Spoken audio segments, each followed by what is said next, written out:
could accept the fact that the city is headed for a disaster of biblical proportion. What do you mean biblical? What do you mean this Old Testament? Yeah, Mayor, real wrath of God type stuff.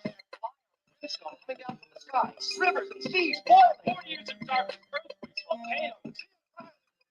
Human sacrifice, dogs and cats living together. That's hysteria.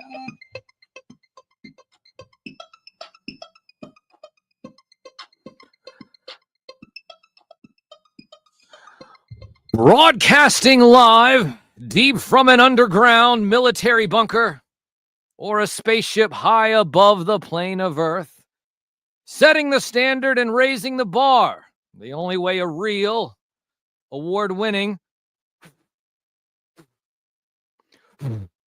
media puppet knows how to do. From the most trusted puppet in media, reporting since Roswell, I'm Sam Newsman, and this is Sam-The-Vote-A-Thon, day 16, I believe. The hair's all in the way. So, yes, I think it's day 16. The days are all running together at this point. Yes, we only have 4 days left. Well, today is day number 4. 3 days left after today. 3 days for what? Well, Sam-The-Vote-A-Thon. And for you to hashtag Sam-The-Vote. And how to use hashtag Sam-The-Vote? Well, it's very easy. There's a little ticker going down there at the bottom of the screen. You see it? It's very, very simple and easy. Whoa, whoa, whoa. Hold on. Wait a minute. Hold on. Let's see here. Stop. The cat. It's always the cat. So if the cat starts being more crazy, we'll have to put things on hold for a second. Crazy cat. Hang on a second. I need to hold on. The cat's going bananas. I'll be right back. Give me just 1 second. This is terrible broadcasting. What are you doing over there? Get out of the way. Get out of here. Freaking cat. You never do anything with these cats. Next thing you know, they start tearing up everything. Okay, I think that everything is better now. Freaking me out, cat. Now the cat's just looking at me. You are the one doing it. You have to be careful with these cats, ladies and gentlemen, especially when you have felt. It's ridiculous. Like I said, text 127 to 804-430-5505. That's 804-430-5505. You're going to text 127 every single day for the next 4 days. Last day is Sunday. And you might be asking, well, what exactly are we voting for? Well, you're voting for me for Best Morning Radio Show, brought to you by the Richmond Times-Dispatch. That's the newspaper of record here in Central Virginia. Now, 2 years ago, we ended up getting 3rd place. Last year, we ended up getting 2nd place. And with your votes, with you texting on your phone and every other phone in your house, make sure you get in contact with your drug dealers. Use all of their burner phones as well. And everyone who you work with. Tell all your co-workers that, hey, you just need to text that number, 127 to 804-430-5505. And what are you going to be doing? You're going to be hacking the planet. Hacking the planet for what? For broadcast history. That's right. Now, there's another way that you can vote as well. And that is via email. You're going to go to this website, go.richmond.com/thebest.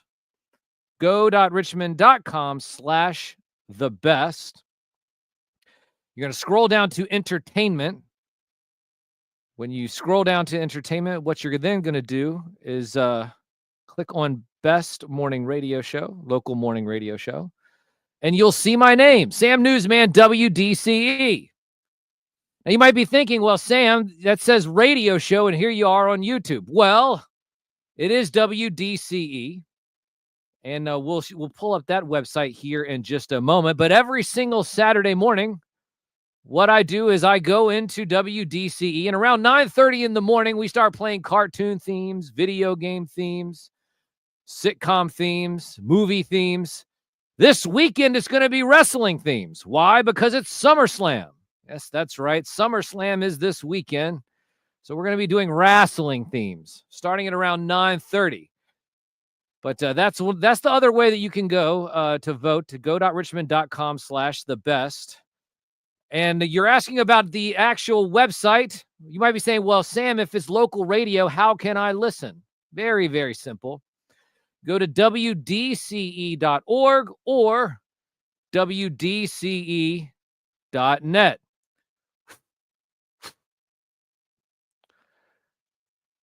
Aha. So there's a stream button over on the side, and that will click you through to the website where you can listen live.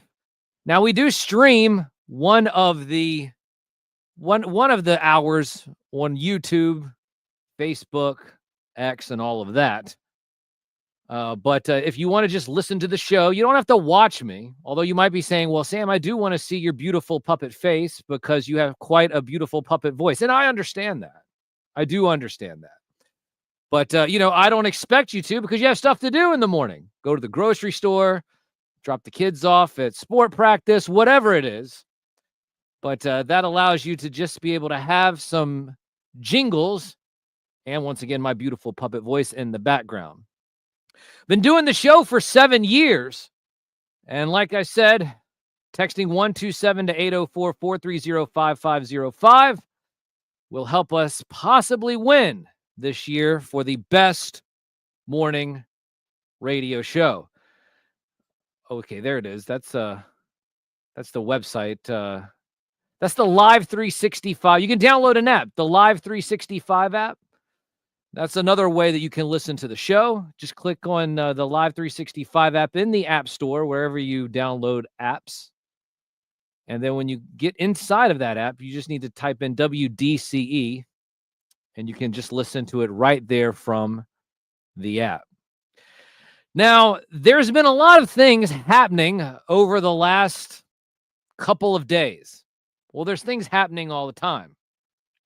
And I'm so excited about our guest this evening because he has a website that, well, might be able to crack the case on all of it. I'd like to bring him in here. And it is Paranoid American. How are you, sir? Hey, big up, Sam the Newsman. Wagwan. That's right. Well, you said the Newsman. That implies that that's my middle name. That's right. That's not my middle name. You always catch me on this. That's it. Yes, the Newsman. That would mean that it would be Sam T. Newsman, but I do not have. The is not my middle name. So I'm just keeping you on your little puppet toes, man. So you're not Paranoid the American, right? It's just Paranoid American. Honestly, I just got to register another DBA, and you can call me whatever you want. I've got no qualms. But all right, Mr. Whatever you want. Newsman. Yeah, whatever, Mr. Whatever you want. I'll call you whatever you want now, Mr. Whatever you want. It's great. It's great to have you on the show. Now, I do have this website that you have, a little website, and this is where people can find you online. ParanoidAmerican.com. Yeah, ParanoidAmerican.com is the best place. That's my one home of refuge when all the other platforms get taken out and restored and shuffled around and musical chaired on me. But I'll always be at ParanoidAmerican.com until they take it away from me. Now, it says that you've been doing original comics since 2012? 2013? I started the company in 2012, but I've been working on these comics since 2006. So technically, we're almost at 20 years, but I didn't register the business till 2012. And I waited because I figured I wanted my business to start the same year that the world ended. I thought that there would have been something funny about that. And then it didn't end. So now I'm stuck with this company. Well, the one timeline ended, but then we just shifted into another. All they did was probably fire up CERN, and, well, here we are, still arguing about Shazam, Kazam, and the Berenstain Bears. But you know how that goes. Now, I mean, I was part of that. What, turning on CERN? Oh, well, no, just perpetuating the Berenstain Bears. Oh, okay. Berenstain or Berenstain?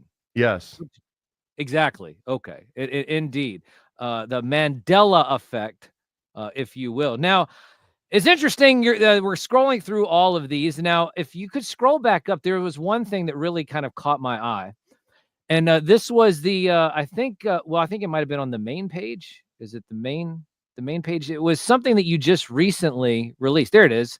It says it looks like the old Chick track over there to the far left. There's a very good reason it looks like the old Chick track. That was the inspiration for these. Because I myself grew up with finding Chick tracks all over the place. So you were the ones that were stealing them from the bathrooms. I mean, I wouldn't say steal, and definitely not from bathrooms, but from payphones, absolutely. Ah, okay. Could you now one thing? I wouldn't recommend picking up Chick tracks you find in a bathroom.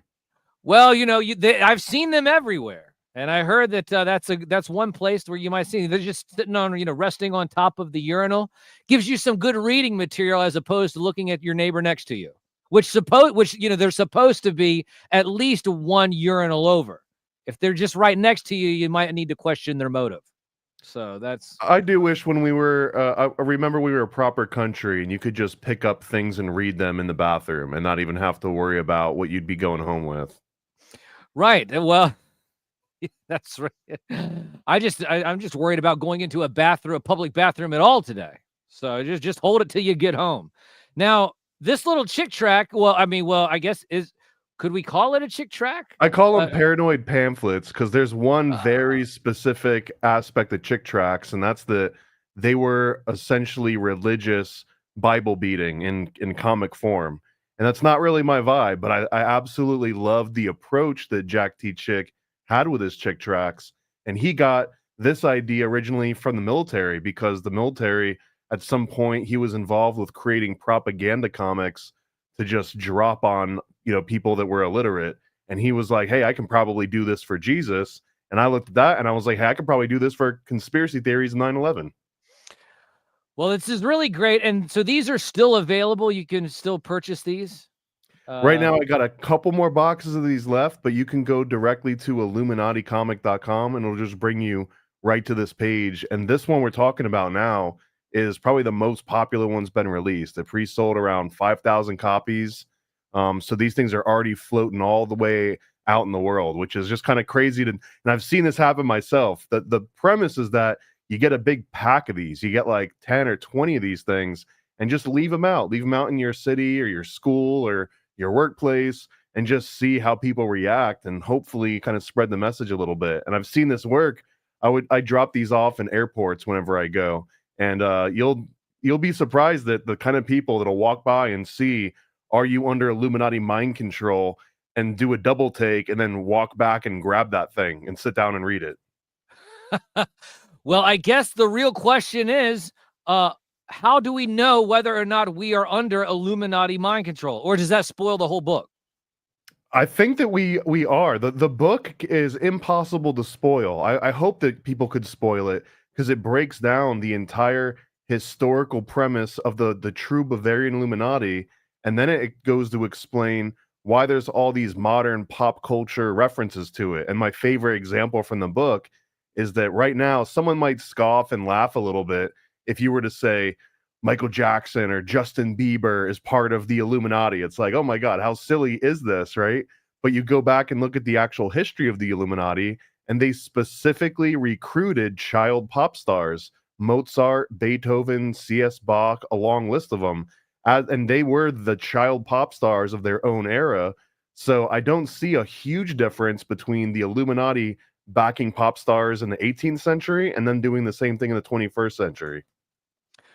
So when people use the term Illuminati, that's actually a real thing. It's not just conspiracy theorist with tinfoil hats. It's real both. thing. It's definitely both. There's the phrase that people say because they've heard it before without knowing that there's a historical society from the late 1700s that lasted maybe 19 years if you're really generous with them. But what they did is that they established a template of, if you want to create a tiny little secret society that has massive control over government and culture, here's how you do it. Here's the blueprint. So when I hear someone say Illuminati, even if they don't realize they're talking about a Bavarian Illuminati, they are talking about an archetype that we can all agree on. Like if someone were to say, oh, that's my hero, they don't have to describe what the traits of a hero are. You know what the traits of a hero are because it's an archetype. Same thing with Illuminati. So Illuminati is not just a group, or it's not, and so it's no longer a group of people. It's not a bunch of secret society handshakers meeting behind closed doors, having hors d'oeuvres. It's not that. I mean, maybe those would probably exist, but I think that the modern day Illuminati got replaced with Zoom meetings and like Slack group chats. Those Zoom meetings, they're the worst. They're the worst. And you know what? They're in every single corporate institution and in business. So can we just assume that all corporations are a part of the Illuminati? Maybe the boring parts, yeah, but only if there's blackmail involved, man. If there's blackmail involved, it also adds a little bit of danger and fun to the mix, and that's another key ingredient for a true secret society. I think that they all have to have some kind of blackmail. Gotcha. As opposed to a white male, which is canceled. Correct. This is 2025, sir. Yeah, absolutely. Good point. So just making sure I'm clarifying with that. Now, what's interesting about this whole Illuminati thing, I've been going over just some of these recent events. Let's see here. I believe that we have a few images that I am that we're going to be bringing up. Jordan, do you have those images? I think so. Oh, before we get to Resonate has something in the chat that he's saying. What is he saying? So those Belgian bankers and their friends aren't sacrificing children anymore. Interesting. I would argue they are. I would say that they are. There's really no reason for them to have stopped. In my opinion, there's no real incentive for anyone to stop. And if anything, the whole world seems to be coming around on reviving ancient traditions, and no one wants to completely lose connection with their culture, right? So that includes Belgian bankers. One of them is going to be like, hey, man, grandma and grandpa, they used to sacrifice children to this bank. We're losing connection with our roots. And I feel that there's probably a resurgence, like a new age, new awakening for Belgian bankers, the same way as there are for Starbucks drinking, hippie white girls. Well, Starbucks. Ugh, man, the beans always taste over roasted. But consistently. See how you said the word always? The consistency is usually what you're paying for, not the quality. Oh, okay. So the consistent burnt beans is a part of the experience.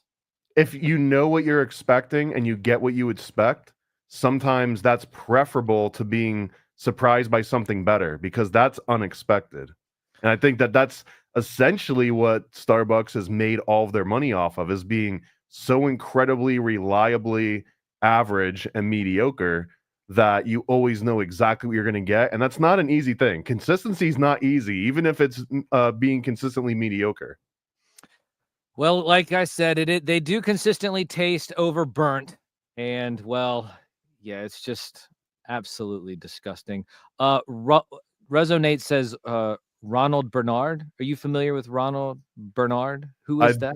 I think I need to be schooled on this. I'm not sure. Maybe Ronald McDonald. Well, and you know what? Speaking of consistency, that food always tastes the same as well. So you know what you're getting. I think that's the reason why old Orange 47 eats it all the time. Okay, so now we were talking a few moments ago about the Illuminati, and there's this whole idea that world events, current events are all part of some type of weird conspiracy, and that this has been playing out in front of everybody, not just with The Simpsons, but with a card game that has been around for quite a while. And as I'm starting to get this up here, and I'll just get this going here, it's called the Illuminati card game. Are you familiar with this? I'm more than familiar. I collected these as a little 13, 14-year-old. I remember going to KB Toy Store in the mall and getting boxes of these.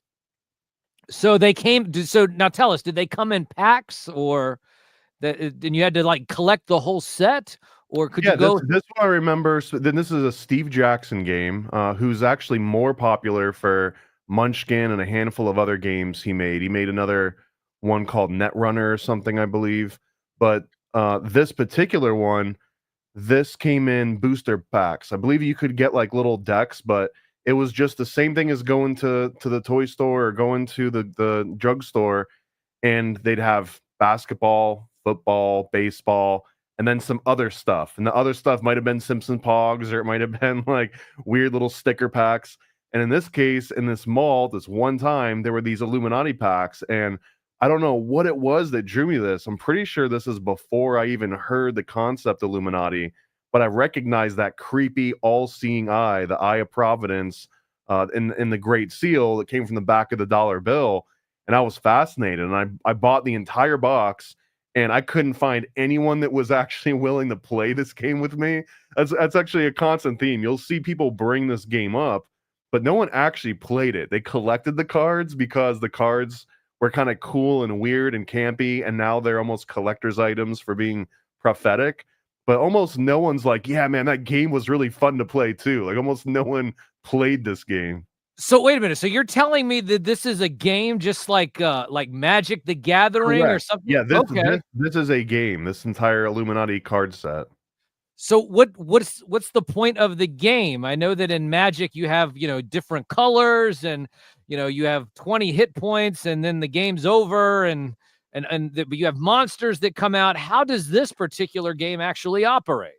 It's a little hard to describe, but basically you have a faction that you'll start out with, and then that faction will start to build on its assets. Like you'll see some of the cards have little arrows that point certain ways, and this is how you kind of build out a sprawling empire of the faction you control, and then all the players that you are sending out in the world that you've got control over. And then the card we're looking at here, Combined Disasters, this could almost be considered like an enchantment or an instant or a sorcery card from Magic the Gathering. Again, it's nowhere near as fun to play, and it's so much easier to just look through the cards and read them and be like, man, these cards are so cool. But the actual game itself is a little bit forced. So, well, what might also be forced is people trying to make connections with these cards with modern day events, which seems to be the case. And we're starting off with this one, Combined Disasters. And I've been seeing where there's been disasters that have been coming on. We had this tsunami that was supposed to wipe out the West Coast, but it didn't look like it happened. Some Russian earthquake, if you will. But now all of a sudden I heard earlier, I believe, that there was a group of people that have been going around trying to gain money because in 2030 something is going to happen. Combined Disasters.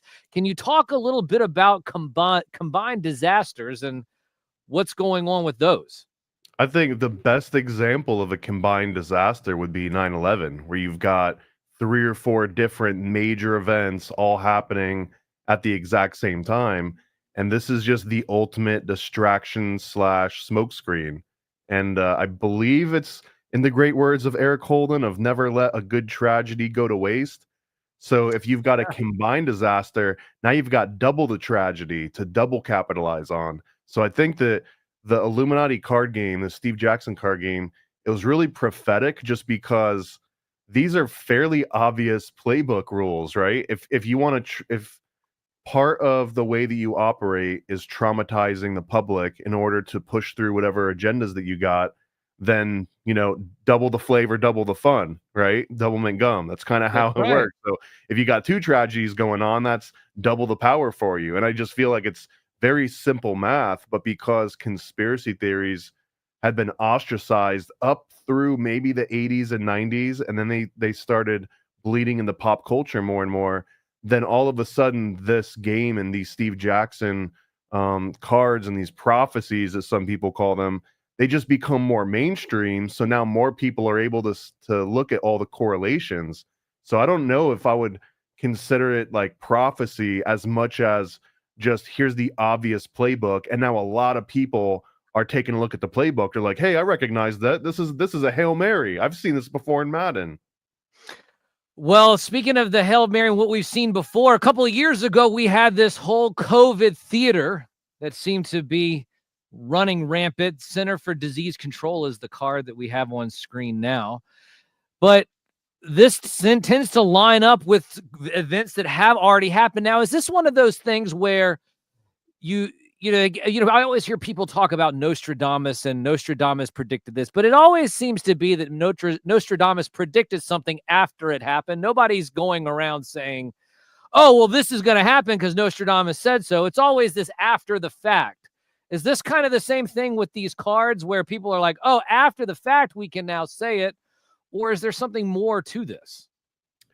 Well, another aspect of Nostradamus is that his batting average wasn't great, but not a lot of people talk about all the misses, right? So if you it's a numbers game. If you sit back and you make enough predictions and you leave them vague enough, then anything that happens can be construed into fulfilling these prophecies.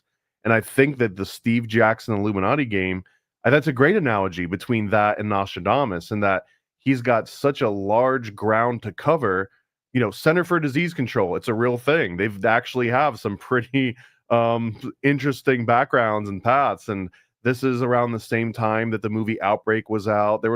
It's not a new motif that the government would use some sort of a biomedical emergency for their own benefit and or suppress it for the greater good of everyone from freaking out. So again, I think that in this case, Steve Jackson just absolutely knew what all of the different catalysts in the system would be and just kind of focused on them.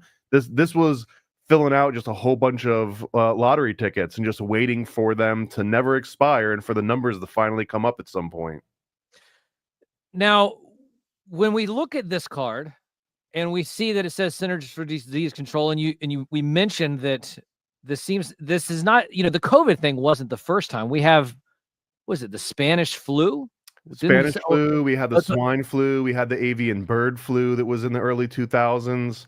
And there were so many more even prior to all of that. What about the bubonic plague? Was that something that could be possibly as well? And even that was hundreds of years ago or whenever that was. I feel like that one pokes its little head out every once in a while, man. Sometimes they'll find a bubonic plague in some rural hoarder house, and it's just like, man, I guess it's not completely gone. Ugh. Well, that's that is definitely freaky. Zika virus, although that one was more of like a mosquito getting let out. And I don't remember if there's a mosquito card in this series. There should be if there isn't. Now, this next card is very interesting because, like I said, we just had this earthquake in Russia. Now, I did read that that happened close to a nuclear sub base, I believe, as well. And there's also, it goes back to, what was it, the Japan earthquake back in 2013, I believe, or it was a while back when they had the Japanese earthquake. But this whole idea of earthquake projectors and earthquake machines.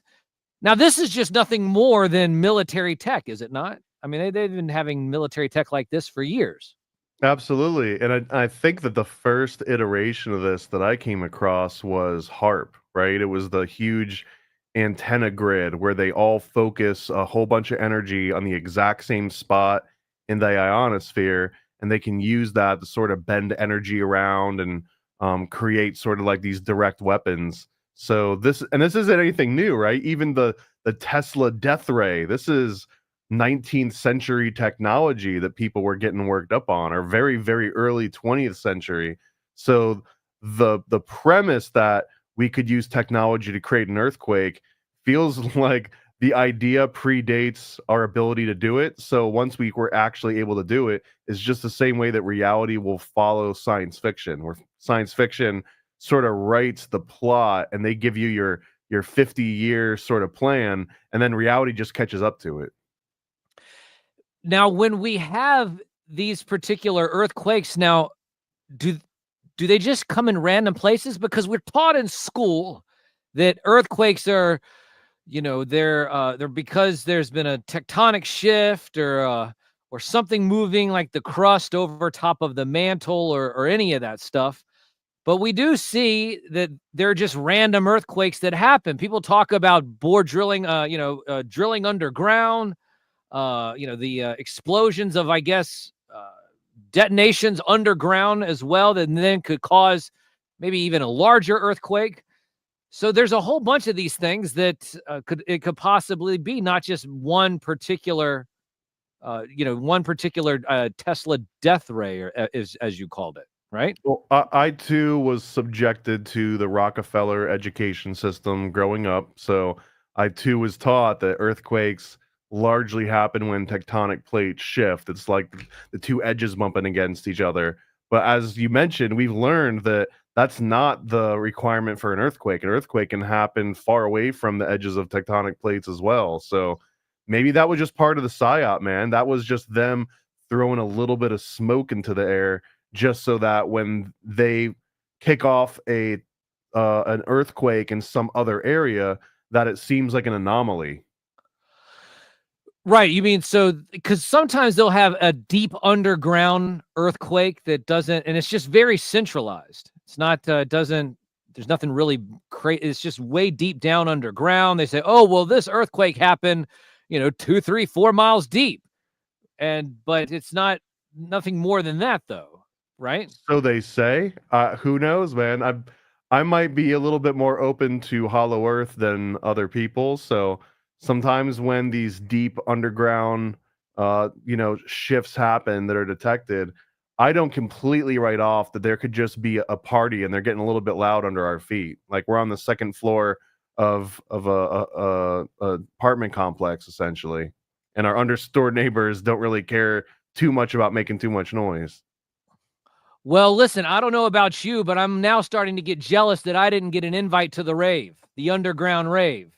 Because If you think about it, man, what are most of the rich people on the planet, once they've amassed all their riches, inevitably they all want to make an underground bunker. And I feel that that is probably something that is so deeply ingrained in just human epigenetic memory, and it's not specific to 21st century billionaires, and that the equivalent of a billionaire for every single generation for the last 1,000 years, at a certain point, they're like, man, I should take all this money and go underground with it. And I also believe that sometime in the last 1 or 2,000 years, that maybe some of them were successful. Maybe they did find a way to create an underground community and society. And if you believe in the scarcity of real estate above ground, oh brother, imagine how scarce real estate is underground. There's way less to work with. But wait, is there way less to work with, or is it just, I mean, how would it be less? Couldn't it be more? I think I just saw the other day where there was an ocean that was bigger than all of the other oceans underneath the ground. I've heard, yeah, I guess I've heard this, but the point being is that it's hard enough to dig underground and find a hospitable area that you could actually turn into a large community, versus above ground, you could just travel around freely until you kind of find that spot. To find one of those underground seems it would be way less common to just haphazardly come across it. So the actual amount of space underground that could be used for humans to live in is a tiny fraction of what it would be above ground. Interesting. That's very interesting. Now, we were talking a few moments ago about also this idea of earthquakes. Somebody says, could they ignite volcanoes? Is that something else that they could do? I think so. Yeah, this is the premise of Scientology, right? Is that they trapped all the thetans in the volcanoes. So the main reason you don't want to just make a volcano blow up is you're going to release all the freaking thetans back into the air. Well, I've been reading stories about old Mount Rainier, as there's a bunch of earthquakes happening there. I saw a meme the other day saying that the Ring of Fire is starting to become active. But then again, I see that stuff all the time. I'm just wondering whether or not that's just, hey, let's just reset the news cycle and freak everybody out for a couple of weeks because it is the middle of summer and things get boring. It is officially an active volcano, Rainier. It is? It's, yeah, I mean, on paper, it is listed as an active volcano. Well, it is not a dormant volcano. I believe that it hasn't had an event for over 200 years or so, but it's not off. Like, it's still on and bubbling a little bit.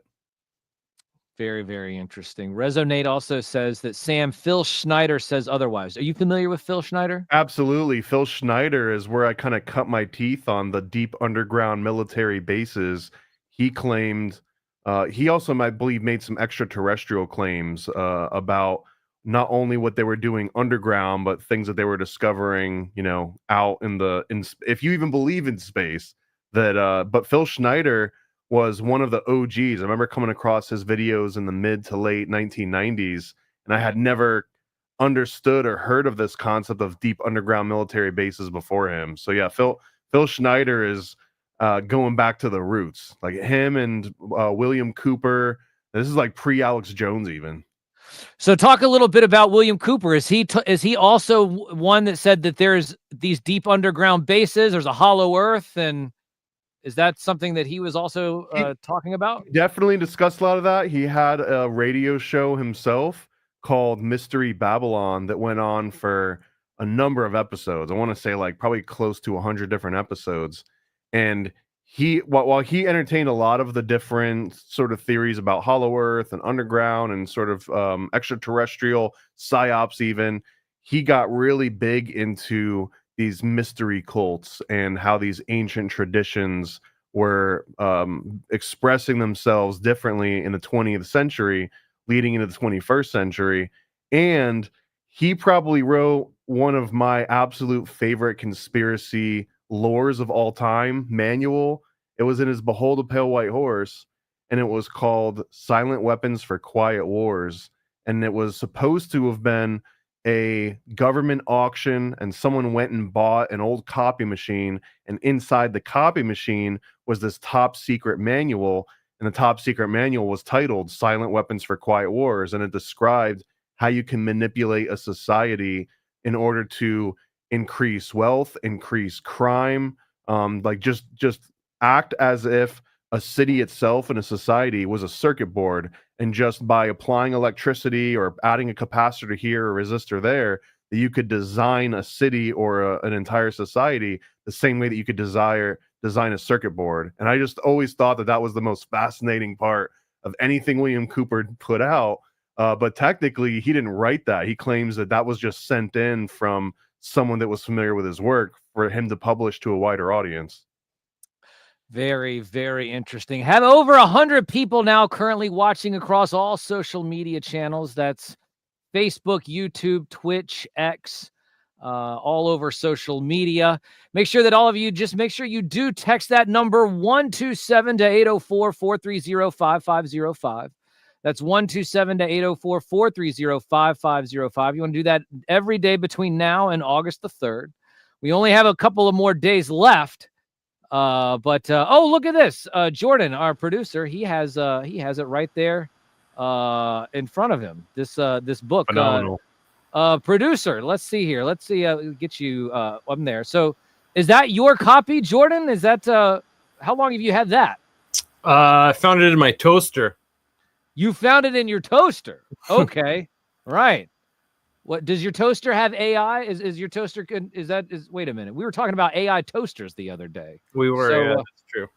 But there you go, just to show you what he's talking about. There it is. There's the book right there. Silent Weapons for Quiet Wars. Very, very, very interesting. And it's not even a big booklet. How many pages is that? It's tiny. It's not an easy read. It's definitely not an easy read, but it's an important read. Yeah.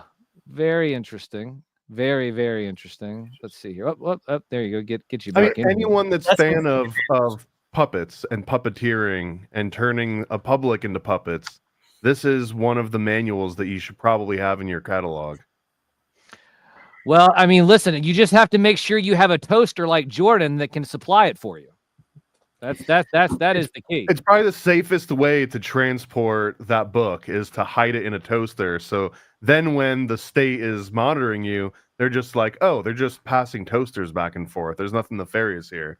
That's right. Passing William Cooper back and forth. Now you're a problem. Right. Speaking of William Cooper, Resonate also says he predicted 9/11 before Alex Jones. Is that 100%? He also had, I mean, I know that you're a fan, Sam, of WWF era WWE kind of wrestling matches.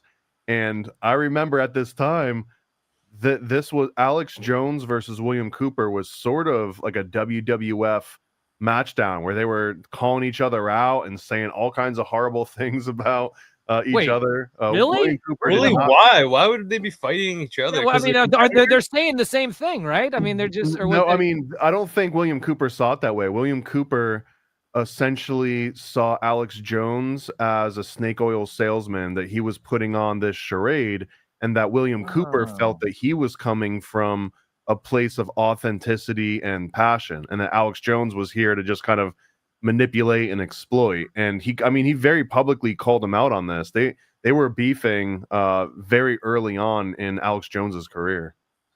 Wow.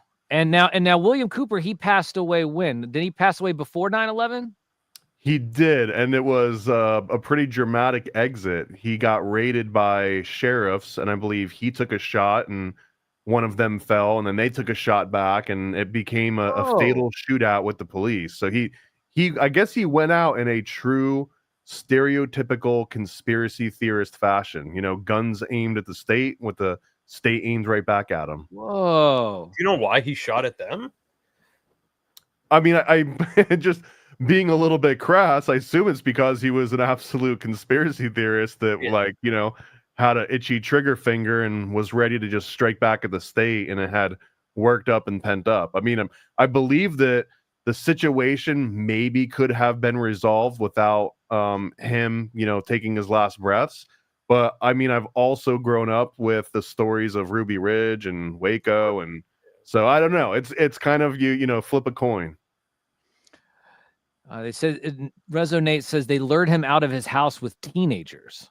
I don't doubt that. I don't doubt that he was essentially the individual equivalent of an agent provocateur, is to kind of like draw someone out of their safe spot, get them to react in a way where now you can justify sort of force. I don't doubt that at all. Now, is this the copy that has the protocols in it? I don't.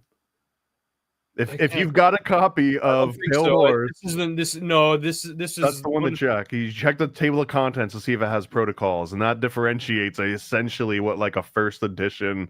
Yeah, might I don't be. have. This is a newer edition, so I assume it wouldn't have the protocols.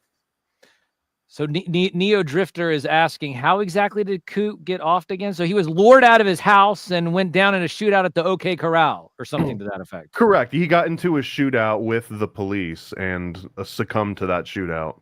So that's how. I mean, you would call it now like unaliving by cop. That's like the modern version of it. That's kind of what happened to him, where it escalated to a point where it could no longer be de-escalated, unfortunately. Now, this story like Ruby Ridge FBI tactics, what is he talking about there? What is that all about? So Ruby Ridge was Randy Weaver. This is a really sad story. Yeah. Randy Weaver decides to become, I'm going to oversimplify this to the point of maybe distortion, but he decides to become a recluse. He's going to homeschool. He's going to withdraw from society and just, you know, live off the land far away from society. He does this, but he's being targeted as someone that could potentially have access to extremist groups, militias, white power nationalist kind of groups. And I believe that he did dabble. He did go around and visit some of these places, but never officially joined any of these groups. And the FBI comes in and they convince him to shave down, I believe it was a shotgun or a rifle, to under 16 inches, which makes it an SBR, a short-barreled rifle, which are illegal without having an NFA. And it's essentially like one of the most egregious felonies that you can do is to shave your gun down just a quarter of an inch lower than it's supposed to be. And that's what they did. Someone essentially went over there and was like, come on, bud, you know, shave my gun down. And he's like, I don't know about that. I think it's short enough. They're like, come on, just a little hair, just trim a little bit off the top. And he's like, all right, you're my buddy. I'll trim a little bit off the top. And as soon as he does this, it's like hands behind your back, you know, Randy. He holds himself up in his house/compound, and then they lure a teenager out that's walking dogs. I believe this is the ATF that does this. I can't remember if it's the ATF or the FBI. I think it's the ATF. They lure It's the ATF. the ATF lures out this teenager that's staying with Randy and with the dogs, and they take out the dogs.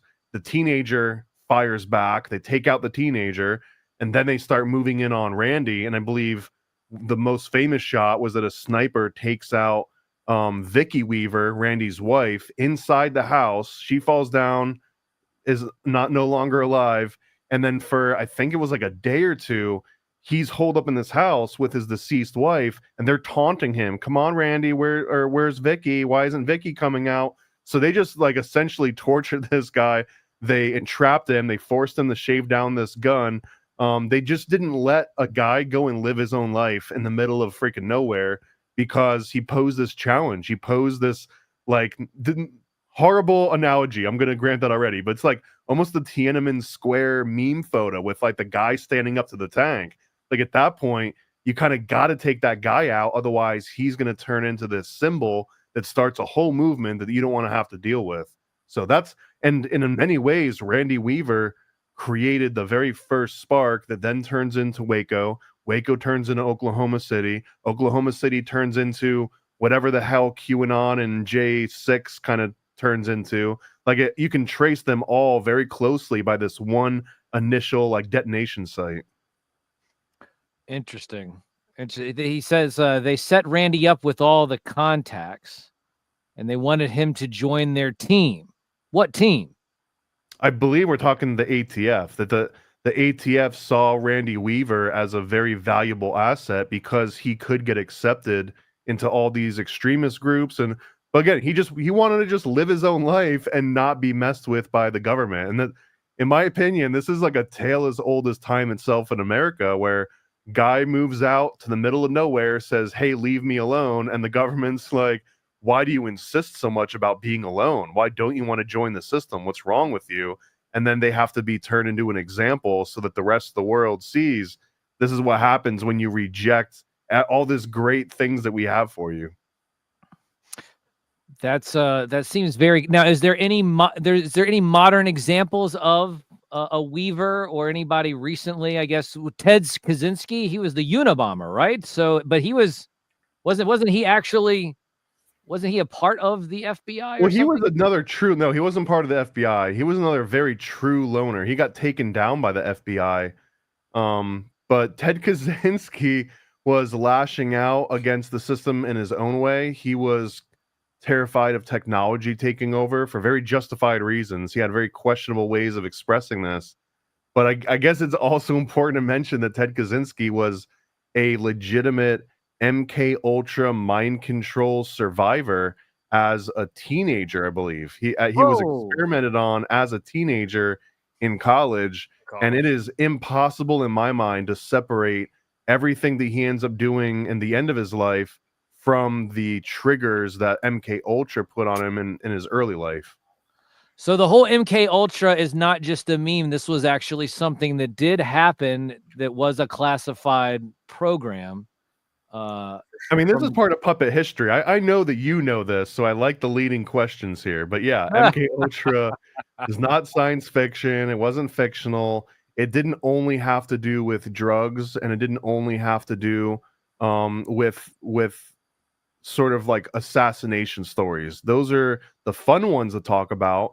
But some of the other variations of this didn't even involve drugs. The experiment that Ted Kaczynski was involved in is that he would go and sort of present his theories. He was a very bright young kid, and he would present these theories to one of his professors, this kind of figure, this authority figure, and he was encouraged and like, okay, yeah, keep telling us all these stories, your worldview. Wow, this is really fascinating. He does this for months, and then finally they give him some feedback. They have him sit down in a room, and they just dress him down. The guy that he's been confiding in this whole time, supposed to be his mentor, is basically telling him, "You're just a tiny little baby with a little baby brain. Nothing that you have ever told me makes any sense. I think that you are so infantile and your thoughts are so worthless. And it's crazy that you even think that anyone would believe or even care about anything that you have to say." And part of this experiment was to see if you could break someone without using drugs, without using torture, without using sleep deprivation, just by giving them feedback. And the feedback was done in almost a completely neutral way. It was just person A, we're going to commend them regardless of the merit of their work. Person B, we're only going to criticize them, again, regardless of the merit of their work. And it was to see how people could react in situations when they were getting feedback that was almost non sequitur. It made absolutely no sense to the amount of effort you were actually putting into it.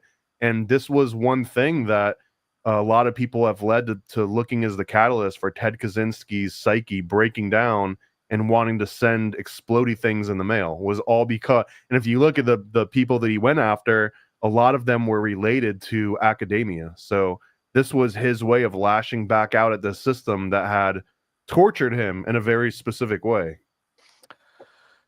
And but there were other people as well. He was just one of the modern ones, and like you said, there's other examples of this, or do those people they're not known. Yeah, unless they die in a very dramatic way, they usually don't get rid of the history books. Some of the lesser knowns is Frank Olson. He's a really important name that if we didn't know Frank Olson's name, we might not know any of the MK Ultra documents that have come out and been acknowledged.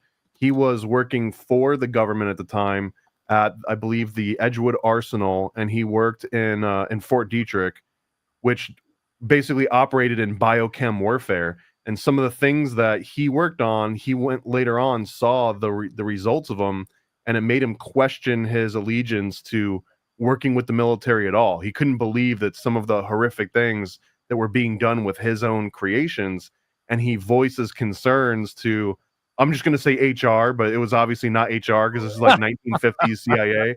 He voices his concerns up the chain of command. It's called personnel back then. The personnel, yeah. He talks to personnel, and the first thing that happens is personnel reports to Frank Olson's boss, and he's like, I think we have a problem. Old Frankie boy is not going to play along, and they decide to make an example out of him. They dose him with LSD before anyone knew what LSD was, and then we're going to say he fell out of a window, but the window he fell out of was bulletproof and sealed. So the window was smashed. Frank Olson was pushed out of that window, and he's one of the most famous MK Ultra victims in history, I believe. What year was this? What year did this happen? Oh, put me on the spot a little bit. I want to say this was in the 1950s. I believe this is 1950s. I could be a little bit off on that.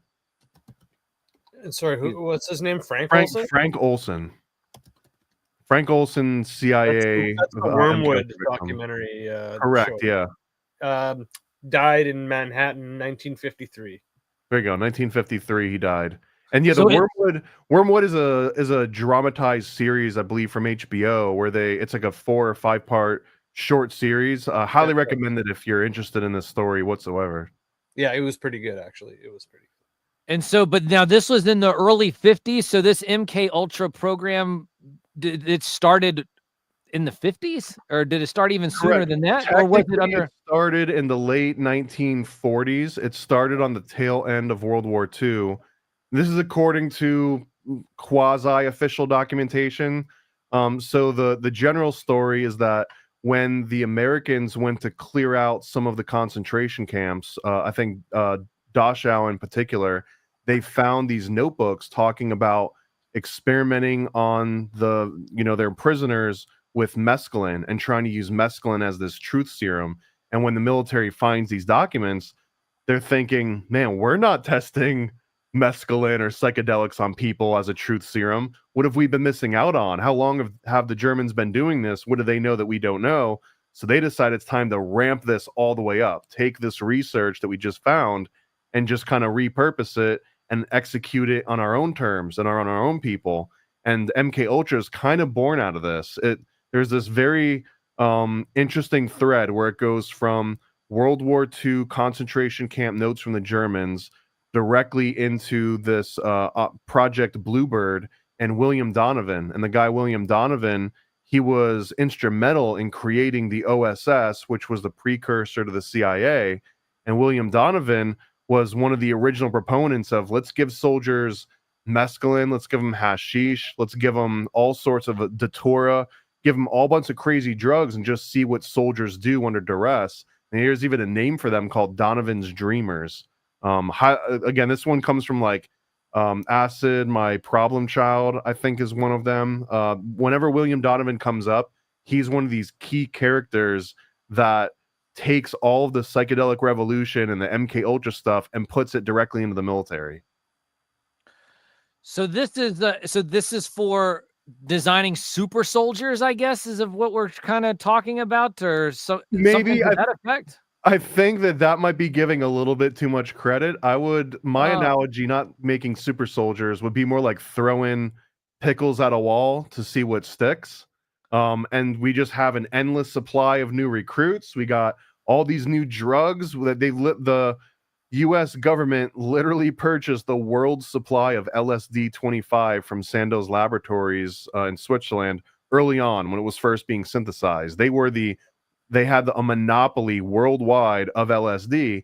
So they're saying, hey, we've got all these recruits, we've got all this money, all these resources, we've got lots of goodwill because we just won World War II on the world stage. You know, that's kind of the PR move. So what can we do with all of this extra capital that we've got? And they didn't just sit on it. I mean, they put it to use. They gave it to anyone and everyone, kids, adults, military, prisoners, criminals, normal people. This is why the MK Ultra project had so many sub-projects. They just had so many different things to test on us and so little time to do it with. Now, but they end this MK Ultra, I guess, these programs, but do they ever really end these type of programs? Or from what I know, they just get put under a different name. Is that correct? They've changed. I mean, yeah, I think that's obvious. Yeah, you wouldn't just stop it entirely. You would just shift the name around. And one of the ones you can track to this is The Men Who Stare at Goats, which was a book written by John Ronson, who also was the guy that helped Alex Jones sneak into Bohemian Grove in the late 90s. That was the same John Ronson. Really? And he writes this book, and that was for another book called Them that he was writing about a bunch of extremists and stuff. Well, in the Men Who Stared at Goats is about this Project Stargate, I believe. Yep. And this dates back to like the 1970s, but you can see that Project Stargate turns into Project Grill Flame, and then it turns into another project and another project all throughout the years. So yeah, even MK Ultra itself, it started as Project Bluebird, and then it turned into Artichoke, and then it turned into Delta, and then Naomi, and then MK Ultra, and then there was Operation Derby Hat, Operation Third Chance. All of these just represent different regions of the world. So MK Ultra was essentially in the US and overseas in Europe. Once it went into Asia, I believe they called it either Derby or Third Chance. Once they started testing in London, it had its other name, but it's the exact same techniques, the exact same formula, just given different names to label like who's doing it in one area of the globe. So the people that are actually doing these programs, they're giving that information to these other countries, and they're all working in collusion together at some level? Not. No, this is the CIA just using the rest of the world as their testing ground. It's not like they announce, hey, by the way, we're going to be dosing this entire village. A good example of this is a town called Point Saint-Esprit, which is in France, a little rural town, and the CIA doses their public water supply with LSD just to kind of see what happens. What happens when an entire city, everyone from the bottom to the top, is all dosed with so much LSD that it'll last for like a few days. And they just kind of sit back and they watch chaos unfold. And then when the locals were trying to figure out what happened to us, the CIA was able to craft this local story that some of the rye inside of a bakery had gone bad, and then anyone that ate any of the baked goods from this bakery in town, that's where they got it. It was basically from this ergot fungus that was growing on the rye. But in reality, I believe there's been enough evidence shown that was unequivocally the CIA that dosed an entire town's water supply with synthesized LSD-25. So what they do is they poison the whole water supply, and then they just blame it on some kind of rye bread to just kind of get people off the trail. Yeah, I mean, it's close enough, but I would say the military has two things going for it. One is infinite resources, and two is that they can test things at scale that even the largest corporations can't test things at that level of scale without all sorts of research groups and tests and red tape, military can come in and say, hey, this is for national security. We don't need to deal with this red tape. And they can just execute something on as many people as they want, an entire city if they want to. But aren't corporations usually in collusion with the military at some level for, you know, I guess working with them at some point? Yeah, I mean, like I said, that the military at this point, they had a monopoly on all of the LSD-25 through Sandoz Laboratories in Switzerland. And I'm sure Sandoz was not complaining about immediately selling out their entire supply of this new chemical that they had just developed. So there's nothing but pure incentive for corporations to go into the fold because they come out profitable at best, right? Sidney Gottlieb, familiar with that name? Something about working on soldiers and acid, channeling the Council of Nine, practicing. So yeah, Sidney Gottlieb was also known as the Dirty Prankster. Also was called the Dark Sorcerer, and this is because he was the one that was sort of involved in dosing people secretly and observing what they were doing. And when it comes to the weird sorcery stuff, one of those other fascinations was Western African black magic and sort of voodoo practices, and that he did believe that there might have been something to occult powers and put a lot of government funds into researching a lot of this. And in fact, Sidney Gottlieb himself had kind of a Randy Weaver style attitude. He went out, separated himself from society, built himself a log cabin that had no electricity and no running water, and just made that his lifestyle. So he was definitely an enigmatic person, and basically like the guy that ran all of the most nefarious sounding MK Ultra projects. He was the one behind a majority of those. I also have the name Candy Jones story.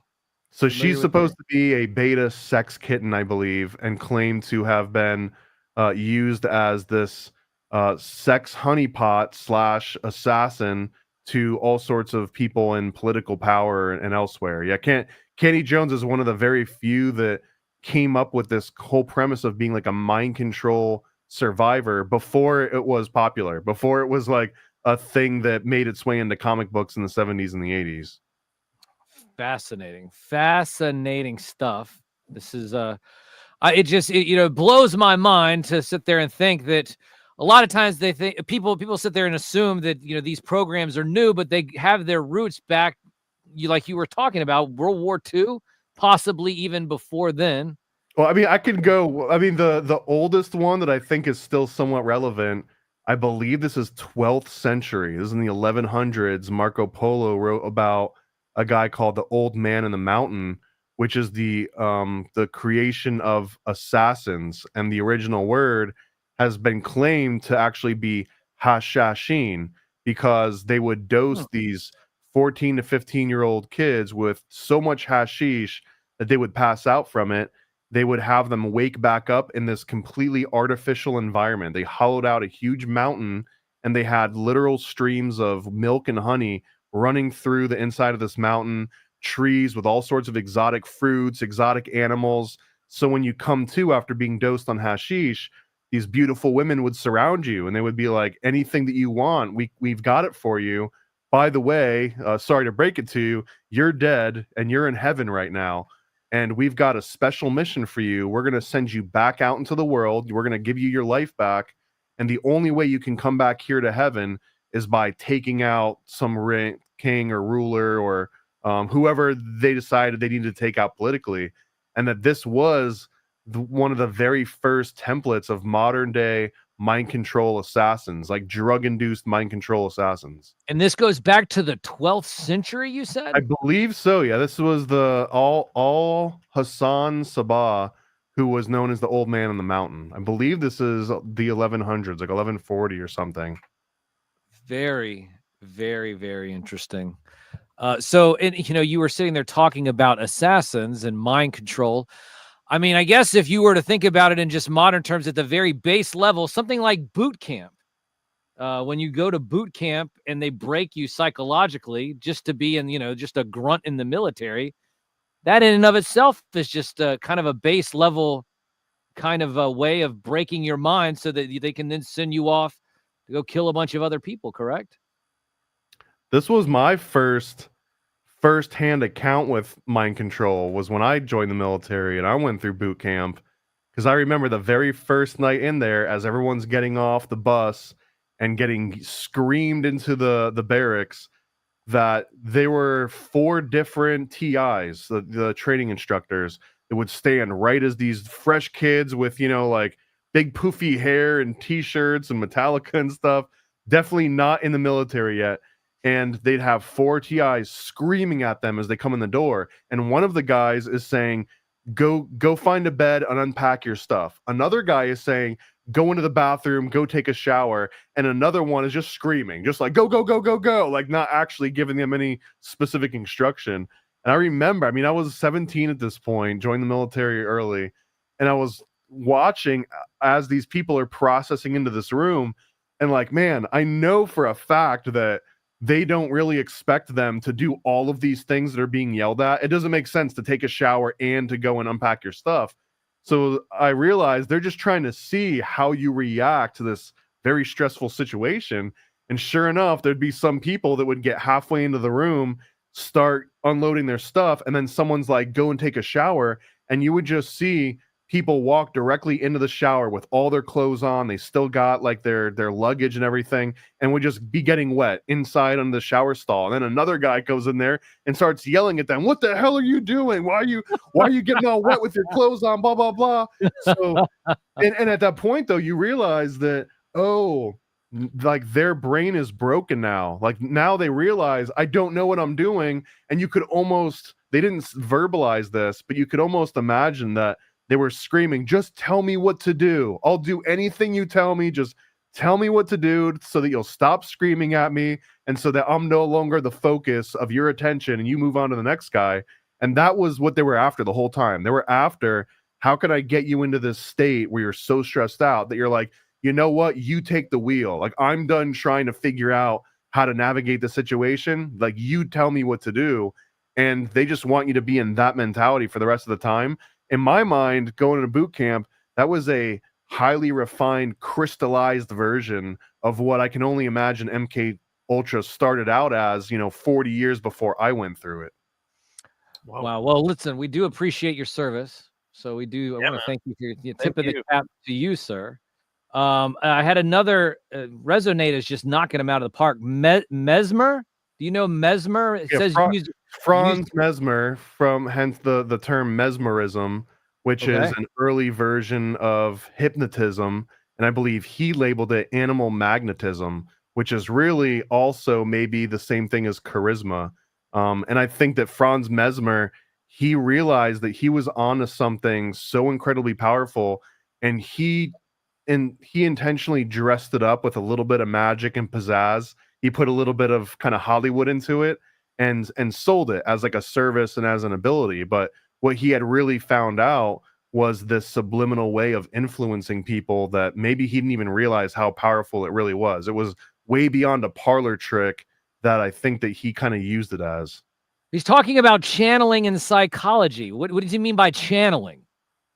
Well, Mesmer also came about on the birth of spiritualism. So the whole spiritualist movement and mesmerism were very hard to separate the two, because some people believe that this animal magnetism and this mesmerism might have had some sort of tie into like the spiritual realm. So it's very easy to get those two conflated because they both came about around the same time.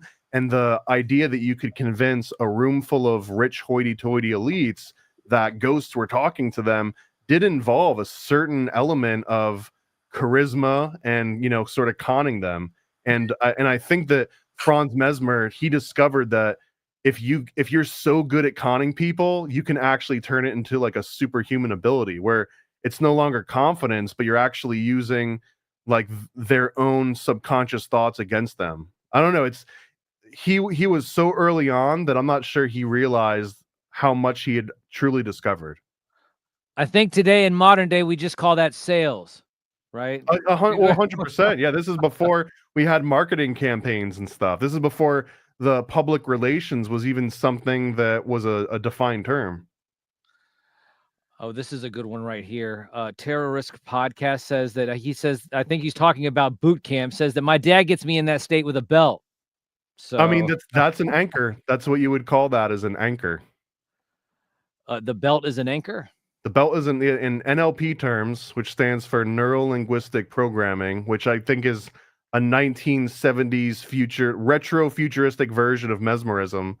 But that states that you can use an anchor. So when someone is in a state of terror or torture, or even in a state of elation, that, let's say, I guess a good example would be the Pavlovian bell, right? Every time you feed a dog, you ring a bell, and then at a certain point, just ringing the bell will make its mouth salivate, because now it anticipates the treat.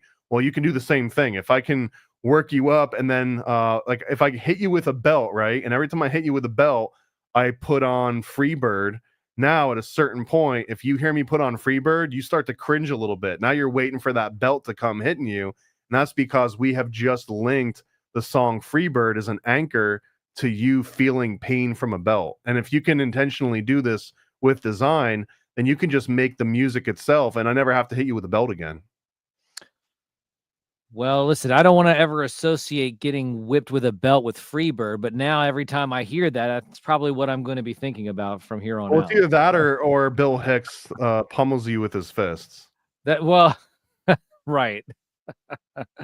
So, well, listen, I'm telling you what, we could probably go on forever and ever and ever. But if I'm not mistaken, you probably have books about all of this. Is that correct?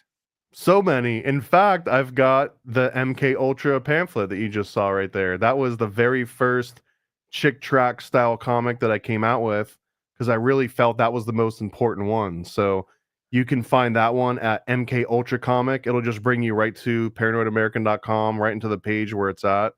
I've got another one called the Homunculus Owner's Manual that I did as a collaboration with Juan Ayala from the One-on-One podcast. And this one similarly breaks down the historical background of what a homunculus is, the alchemy of it, the spiritual versions of homunculus. We even propose a new type of a homunculus called the Epsteinian homunculus, which is based on what Jeffrey Epstein might have been trying to do at Zorro Ranch. And then, like we were showing earlier on in this program, this Illuminati comic, Are You Under Illuminati Mind Control, is the latest in this series. And that one is the longest that we've made to date. It's in full color, and it explains everything you could ever need to know about the Illuminati to become an expert. Just by reading that little, what you called it, I call them paranoid pamphlets. Paranoid pamphlets, right? It's the equivalent of a full-size comic. It's got just as much artwork and text as a full-size traditional current comic book, but they're these little 3x5, very unassuming, again, so that if you were to leave this out somewhere, someone walking by might be like, what did that say? And they can sort of grab it and slip it in their pocket, and no one knows the wiser. So they're just in this like incredibly convenient. And if you were to read this, I guarantee you that you'll be more of an expert in what the Illuminati is and how they operated than 90% of the people on the planet that use the word Illuminati, not knowing what goes into it. Right. And so then this website is paranoidamerican.com. That's one and the same. And so, and where else can people find you online? Instagram, YouTube, TikTok. I've got a very weird following on TikTok, which is not my tour. I kind of like every different social media has its completely different audience, and I never know exactly what to expect. So I'm happy for anyone to follow me on any of these outlets. You can also just search for Paranoid American on Amazon. You can search for it on podcasts. I got a number of different podcasts. One of the most popular ones, aside from Paranoid American podcast, is a little thing called Occult Disney, where we rewatch all of the old classic Disney animated movies from Snow White all the way up to, I think we just did Coco. So we're in like the 20 teens. And we just break down all of the old folklore, the original stories, any weird backstories on people that were involved in the movies. If you just were looking for like weird, dark Disney facts and maybe ruin some Disney movies for you, I highly recommend you check out the Occult Disney podcast. Now, if I'm not mistaken, don't you have a Disney connection yourself? I worked there for 10 years doing animation in the back lot here in Orlando. So yeah, I worked in the belly of the beast for a decade. Wow. So what was there what particular animation projects were you working on? The biggest one that I was able to work with was the Monsters U movie that came out. Although a lot of the animation work that I did, it usually was more for in-park entertainment. It was for any kind of ancillary. So for example, when the Toy Story ride came out, whenever we had to do anything with the Disney Christmas parade that got broadcast all over, any of those little animated segments, I got to animate like Goofy and Mickey, and it was mostly like After Effects and Maya. So I didn't get to do anything like in Aladdin or in Lion King or in like Little Mermaid, because when I joined Disney, this is in 2003, almost all of the animation work had left Orlando and it went all the way to Burbank and pretty much out of the country. I think they were doing a lot in Japan at that point. Now, I someone in the chat, well, it's Resonate again, just knocking them out of the park. Now, you have done some toys that look like kind of like Legos, I believe, that like little tiny Lego like sets. We don't say that word. We say brick compatible play sets. Brick compatible. Oh yeah, that's right. Yeah. Sorry, yeah. Oh gosh, gonna get canceled just by saying that. I call them paranoid play sets, and yeah, they're basically brick compatible, that are all handmade, custom design, custom little blister packs. It's funny that please make a New World Order toy line. Anyone that backed the Illuminati comic and opted for one of the higher tiers, they actually got something called Teenage Mutant New World Order sticker packs. And those sticker packs are basically sticker versions of an actual action figure that I would love to come out with in the near future. There's a lot that goes into making like proper action figures. Now, you also have your own, I think, baseball card or sports card line as well. This is this is conspiracycards.com. Yeah, I've just taken everything that programmed me as a kid, and I've just tried to take the same formats and then just put conspiracy theories and occult research right back into them and send them right back out into the world. That's great. I love that. Yeah. And this one is like my love of 1980s and 1990s Fleer and Don Russ and Topps and all those classic cards that I collected and aren't worth anything anymore. But I was like, man, it would be awesome if there was a Bill Hicks Don Russ card, or if there was a P. Diddy Topps rookie card, or a Barry Seal greatest hits card. So I made them because they weren't out there. Now, I remember getting a while back this NASA comic. And one of the cards that I did get with that was the Bill Cooper card. Yeah, you can't not have Bill Cooper in the original release. The Alex Jones was in there, Ewan Cameron was in there, Robert Anton Wilson. At this point, there's I believe about 80 designs in total. I've got about 240 worked out in my head. That's so now, do you have any new projects on the horizon? Do you have anything? No, you don't have to spoil it, but you have some things cooking behind the scenes? Always, man. The three that I've got behind this Illuminati comic, we're working on 3 more of these chick tracks, maybe 4. One of them is TitanicComic.com, which is all about the various Titanic conspiracies. Talk about the Olympia or whatever, the Olympia. Well, that's the insurance scam aspect, but there's also other interesting ones. For example, perhaps they were smelting gold, and that's why the engine room was on fire for 3 or 4 days, and that's why the hull was weak, and that's why they were going out into these frozen waters. It was to counteract the gold smelting process. Why were they smelting gold? Well, because they were raising money to create the foundation of the 1913 Federal Reserve. It just happened to happen right after the Titanic sank, and the people that were in charge of the Titanic, JP Morgan, owned the boat, made his own private quarters on the boat, and then calls all his friends and say, hey, don't take the boat. And then his opponents die on the boat. No longer is there opposition to the Federal Reserve. So anyways, That and so many more Titanic theories. There's another project called the Satanic Panic Comic, which is at satanicpaniccomic.com, and another one about Bigfoot, which is at doesbigfootexist.com. Gotcha. The Astors, saying that's part of what you're talking about, right? JP Morgan and the Astors getting rid of some of the people. Well, there was two reasons that JP Morgan wanted to get rid of the Astors. One was that he was opposed to the Federal Reserve.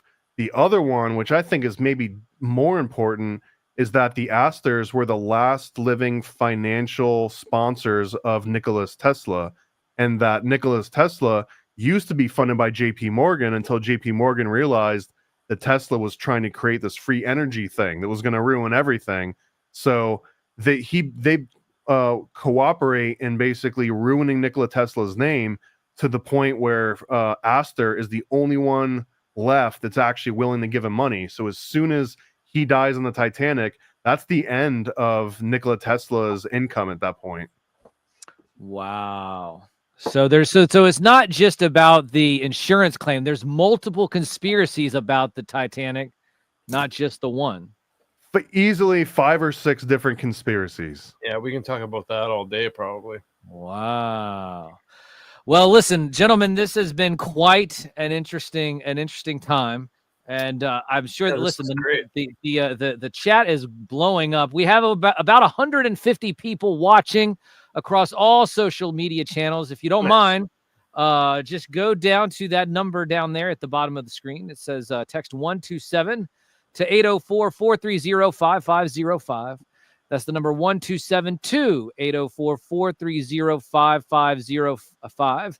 What that is for voting for me for the best morning radio show, brought to you by our friends over at the Richmond Times-Dispatch, the newspaper of record here in Richmond, Virginia, and Central Virginia in and of itself. The last couple of years, 2 years ago, we were number 3. Last year, we were number 2. And the person who has won the last couple of years no longer has a radio show. In fact, he's running for lieutenant governor right now. And because of that gives us this inside lane for us to possibly win best morning radio show. Does this mean that you're on track to also become lieutenant governor as your next step? No. Listen, they won't let me run.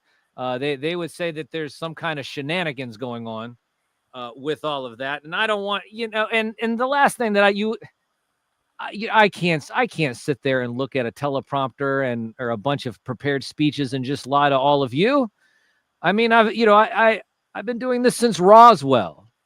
Forget about all the NDAs that I've signed over, but some of them have expired, which is the reason why I'm able to do what I do today, which is have an award-winning radio show every single Saturday morning. And that's around 9:30ish in the morning.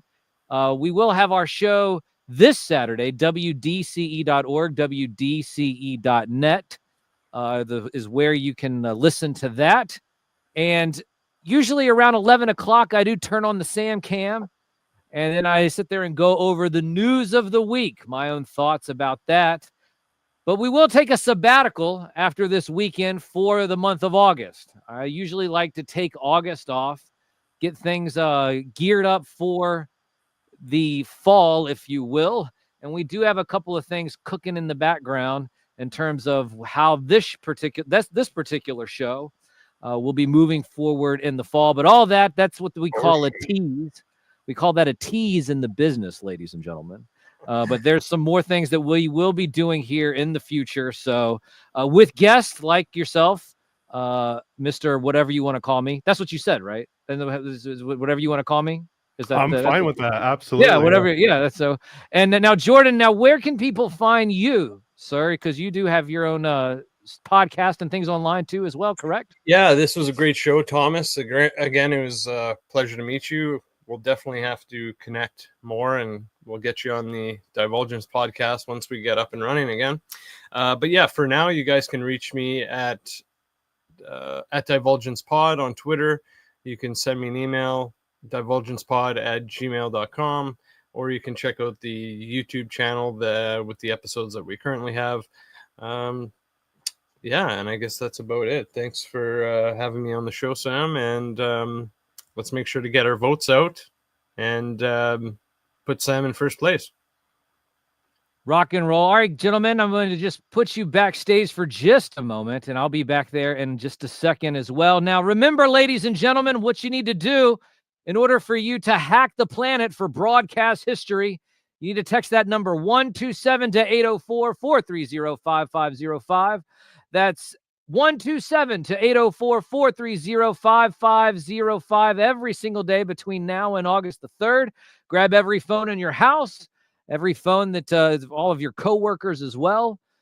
Make sure that you have them texted too, so we can get over the hump this year. Another way you can vote, go.richmond.com/thebest. That's go.richmond.com/thebest. You're going to scroll down to the entertainment section. You're going to click on entertainment, and you're going to scroll down to the best local morning radio show. Click on that. You'll see my name, Sam Newsman, WDCE. Once again, WDCE is the radio show every Saturday morning starting around 9:30-ish Eastern time. And that's where you can listen to the show. We usually play cartoon themes and sitcom themes, movie themes, video game themes. This weekend, it's going to be wrestling themes because we are going to be talking about SummerSlam and all of that fun stuff this weekend. So I want to thank once again Thomas of Paranoid American for being with us. Jordan, you're always an excellent producer. I want to thank you for that, sir.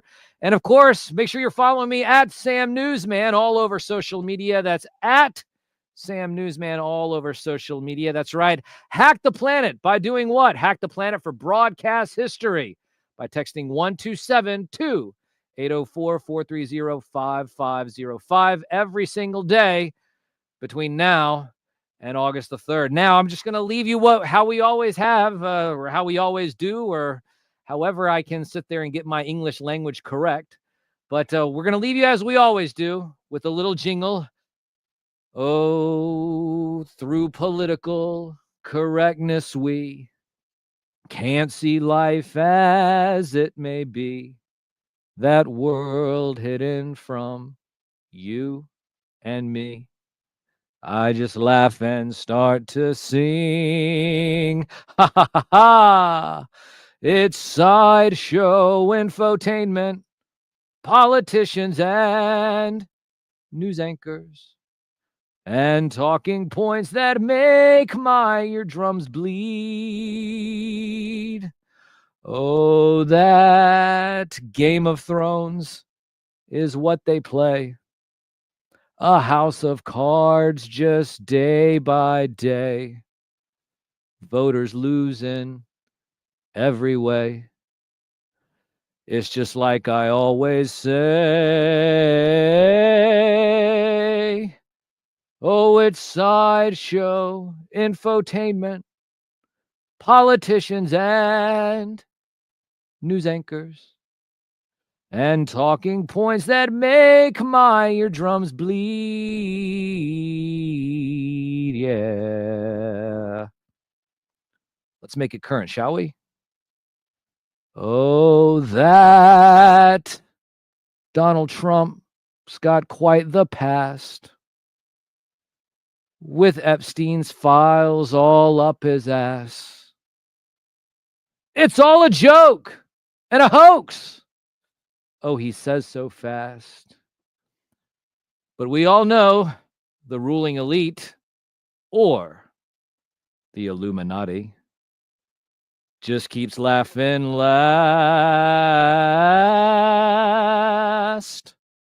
Oh, it's sideshow infotainment, politicians and news anchors, and talking points that make my eardrums bleed. The most trusted puppet in media is me. Reporting since Roswell, I'm Sam Newsman.